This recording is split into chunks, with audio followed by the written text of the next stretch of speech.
Olá, tudo bem com você? Que bom! Nossa aula de hoje, vamos meditar o que está lá em Salmos, no livro de Salmos, mas o Salmo 32, versículo 6, que diz o seguinte, para mim e para você. O Senhor Deus me disse, eu lhe ensinarei o caminho por onde você deve ir, eu vou guiá-lo e orientá-lo. Viu só que legal? Jesus prometeu que ele iria nos guiar, nos orientar se assim nós o pedíssemos, se assim nós o quiséssemos. E eu tenho certeza que você quer que o Senhor guie os seus passos para que você faça escolhas corretas, que você seja feliz, ok? Então que hoje você deixe o Senhor dirigir os teus caminhos, ensinar os caminhos que você deve seguir, ok? Então uma boa aula para nós. Agora vamos ao conteúdo de hoje, que é uma revisãozinha, ok? Então vamos lá. Nós vamos revisar agora a concordância nominal, ok? Então vamos relembrar um pouquinho da concordância nominal. Se já está dizendo concordância nominal, será o quê? A concordância que eu terei do substantivo, ok? Do substantivo com algumas alterações de gênero e número de quem? Dos adjetivos, ok? Dos artigos, dos numerais, dos particípios, que você sabe que os particípios são formas nominais, né? Não são tempos verbais, e os pronomes adjetivos. Ok? Então, vamos analisar isso no contexto. Então, vamos lá. A primeira, a pobre criança tinha o nariz e a boca inchada. Onde estão os nomes? Criança, nariz, boca. Esses são os substantivos. E aí, diz o seguinte, que o artigo e o adjetivo devem concordar. Onde está o artigo? A e pobre. A é o artigo. Singular feminino, porque criança está no singular feminino. Pobre é o adjetivo, singular e feminino, está concordando. Ótimo. Agora, tinha o nariz e a boca inchada. O que estava inchado? A boca. Eu preciso dizer, então, tinha o nariz e a boca inchada? Então, eu digo, a pobre criança tinha a boca inchada. Mas eu quero dizer que os dois estão inchados. Então, se os dois estão inchados, eu tenho que usar inchados. Eu tenho que usar o masculino plural. Porque na concordância nominal eu tenho que as palavras masculinas, elas têm mais peso, ok? Na hora da concordância. Agora, nós temos o próximo aqui, que é, então, com relação a referir-se, então, a um nome aqui, ó. A água de coco é boa. Onde está o nome, prof? Água. O artigo está concordando? Está, ok? Mas e boa, professora? Por que não é bom? Ah, porque está concordando com quem? Com água. Água está no feminino? Sim. Outra, eu tenho um determinante acompanhando, que é o artigo. E os determinantes, então, eles fazem a concordância, essas alterações, então. Então, a água de coco é boa. E se eu não tivesse o A de artigo, professora? Se eu não tivesse aquele Azinho aqui, seria, então, bom. Ok? Usaria a palavrinha bom, em vez de boa. Se eu tiver determinante, um adjetivo, artigo, numeral, particípios ou pronomes adjetivos, ok? Então, eu vou fazer o quê? Vou concordar. Tudo bem? Eu posso dizer, aquela água de coco é boa. Tudo bem? Tudo. Agora vamos guardar uma coisa muito interessante com relação a essas palavras. Alerta, menos e pseudo. Você percebe que essas palavras aqui, essas expressões aqui, então, elas não devem flexionar, ok? Então, quando você fala todos, está no plural, ficam alerta. Porque o quê? É um advérbio. É o modo como eles estão. Então, os advérbios, eles são invariáveis. Portanto, fica alerta. A mesma coisa com a palavra menos. Outra, não existe a palavra menas, tá bom? Não esqueça disso, sempre será menos. Ele não confia em pseudo-promessas. Pseudo são falsas. Okay? Ah, então pode ser pseudas. Não, sempre ficará o quê? Pseudo, no masculino singular. Muito bem. Agora nós vamos relembrar a concordância verbal.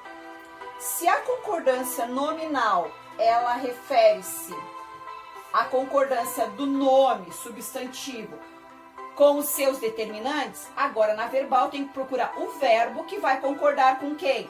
Com o sujeito. Então vamos ver, vamos primeiro achar o sujeito. Eu sei que livros não vendem muito. Quem é que sabe? Eu sei, aqui está o verbo. Está no singular? Sim. Na primeira pessoa? Sim. Quem está concordando? Com o sujeito, certo? Agora, não vendem muito. Quem é que não vende muito? Livros. Livros está no plural? Sim. Então, o verbo também terá que estar no plural. Então, terceira pessoa do plural, terceira pessoa do plural. Primeira pessoa do singular, primeira pessoa do singular. Ok? Então, você percebe aqui a concordância adequada. Nós sabemos de tudo. Quem é que sabe? Nós, primeira pessoa do plural. Então, vamos concordar com o sujeito, ok? Agora, vamos observar algumas exceções que temos agora com relação a nomes próprios, por exemplo, quando eles são usados no plural. Bom, se o nome próprio, por exemplo, aqui, ó, Estados Unidos, estiver acompanhado de um determinante, aqui está o artigo, o que vai acontecer? O verbo vai para o plural, ok? Então, se eu tiver um nome próprio com um determinante, o verbo vai para o plural. Se eu não tiver, cadê o determinante daqui? Alagoas é o Caribe do Nordeste. Está no singular, está concordando com o sujeito, não tem o determinante. Tudo bem? Tudo bem. Agora, e quando o sujeito, ele for composto, professora? Bom, se ele for composto, eu tenho dois momentos. O pão e o queijo eram saborosos. Quando o sujeito aqui, ó, pão e queijo, estiverem anteposto ao verbo, o que vai acontecer? Eles vão ficar no plural. Então, se ele tiver anteposto, ele vier antes do verbo, o que eu vou fazer? Colocar no plural. Tudo bem? Tudo bem. Agora, se ele vier posposto, prof, se ele vier depois, então vamos ver. Ó, queijo e pão estão depois do verbo. Então, aí eu tenho dois momentos. Eu posso dizer que era ou eram saborosos. Então, eu posso usar tanto no singular, certo? Como no plural. Isso se o sujeito estiver posposto. Se ele estiver anteposto, antes do verbo, plural. Se ele estiver depois, eu posso fazer a concordância, certo? Com o mais próximo. Era saboroso o queijo. Só que o queijo que era saboroso. Ou eram saborosos o queijo e o pão. Ok? Quando os dois eram saborosos. E agora com substantivo coletivo, com coletivo partitivo ou expressão partitiva. Ó, pessoas. Cria, mas professor, pessoas está no plural. Mas quando eu estiver com um coletivo, ó, coletivo, partitivo, expressão partitiva, eu vou concordar então com ela. A maioria cria. Só assim? Não, eu também posso ter a concordância com pessoas. Aí eu posso dizer a maioria das pessoas criam animais. Posso colocar no plural. Então, expressão partitiva ou coletivo partitivo, eu posso ter, está concordando com o coletivo no singular ou com o sujeito no plural. Ok? Tudo bem? Tudo, professora, tudo tranquilo. Que bom, eu fico feliz com você. Então, você tem que lembrar sempre que a concordância verbal, ela vai ser aquela em que eu vou perceber o quê? As alterações, as mudanças. De quê? De número, certo? E aí número, eu quero que você lembre que é singular e plural, quando estamos falando em palavras, né? E também de número e também de pessoa. Quais são as pessoas? As pessoas do verbo? Primeira, segunda e terceira, certo? Tanto do singular como do plural. Aí vai depender do contexto, tudo bem? Qual é a primeira pessoa? O eu no singular, no plural o nós. Qual é a segunda no singular, professora? O tu ou o vós no plural. Da terceira, ele ou ela no singular, eles ou elas no plural, ok? Então, essas concordância verbal é isso, alteração, então, certo? De número e pessoa sofridas pelo verbo, para se adequar a quem? Para se adequar ao sujeito. O sujeito é aquele cara que nós vamos falar, que está fazendo uma ação, que está sofrendo uma ação, que é o foco da nossa fofoquinha, entre aspas, ok? Então, perceba que a concordância verbal, às vezes, na hora de usar ela, pode gerar algumas dificuldades. Então, neste momento, você sempre tem que analisar. Procura o sujeito, procura o verbo. E perceba, tem determinantes acompanhando? Veja, é nome próprio? Está concordando com uma expressão partitiva ou com coletivo partitivo? O sujeito é composto com pessoas diferentes? Você sempre tem que observar o verbo e o sujeito, ok? Muito bem. Essa foi a nossa revisão de hoje. Espero que você tenha relembrado, ok?